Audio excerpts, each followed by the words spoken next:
In 1990, an initiative known as the Human Genome Project began under the direction of James Watson and was completed in 2003.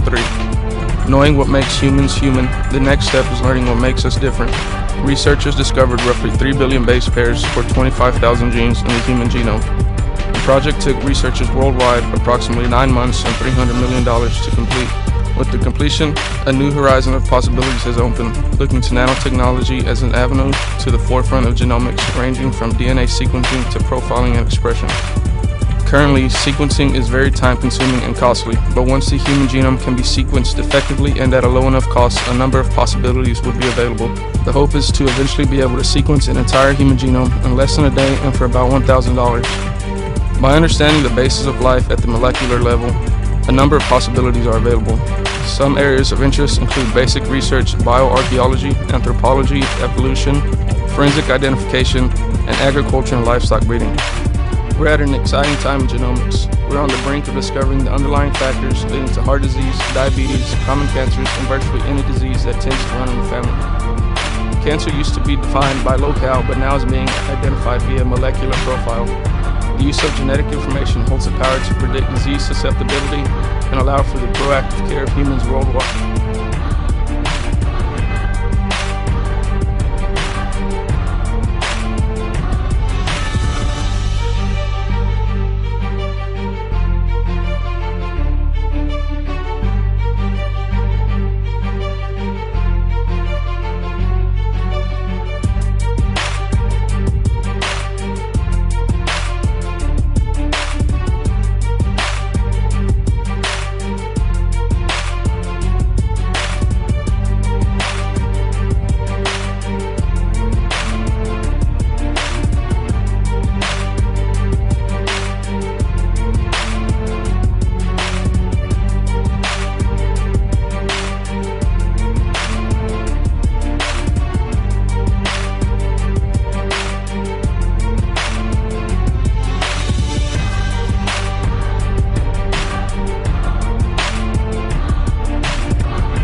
Let me introduce you now to the Beery twins, diagnosed with cerebral palsy at the age of 2.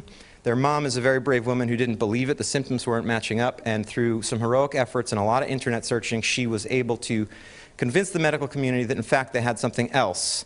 What they had was DOPA-responsive dystonia, and so they were given L-DOPA, and their symptoms did improve, but they weren't totally asymptomatic. Significant problems remained. Turns out the gentleman in this picture is a guy named Joe Beery, who was lucky enough to be the CIO of a company called Life Technologies. They're one of the 2 companies that makes these massive whole genome sequencing tools. And so what he did was he got his kids sequenced, and what they found was a series of mutations in a gene called SPR, which is responsible for producing serotonin, among other things. So on top of L-DOPA, they gave these kids a serotonin precursor drug, and they're effectively normal now. Guys, this would never have happened without whole genome sequencing. And at the time, this was a few years ago, it cost $100,000. Today it's $10,000. Next year it's $1,000. The year after it's $100, give or take a year. That's how fast this is moving. There's already a lab today that tests for allele 334 of the AVPR1 gene, the so-called cheating gene. So anybody who's here today with your significant other, just turn over to them and swab their mouth, send it to the lab, and you'll know for sure. Do you really want to elect a president whose genome suggests cardiomyopathy? Now think of it, it's 2016, and the leading candidate releases not only her 4 years of back tax returns, but also her personal genome. And it looks really good, and then she challenges all of her competitors to do the same. Do you think that's not going to happen? Do you think it would have helped John McCain? These genomes, these 23 chromosomes, they don't in any way represent the quality of our relationships or the nature of our society, at least not yet.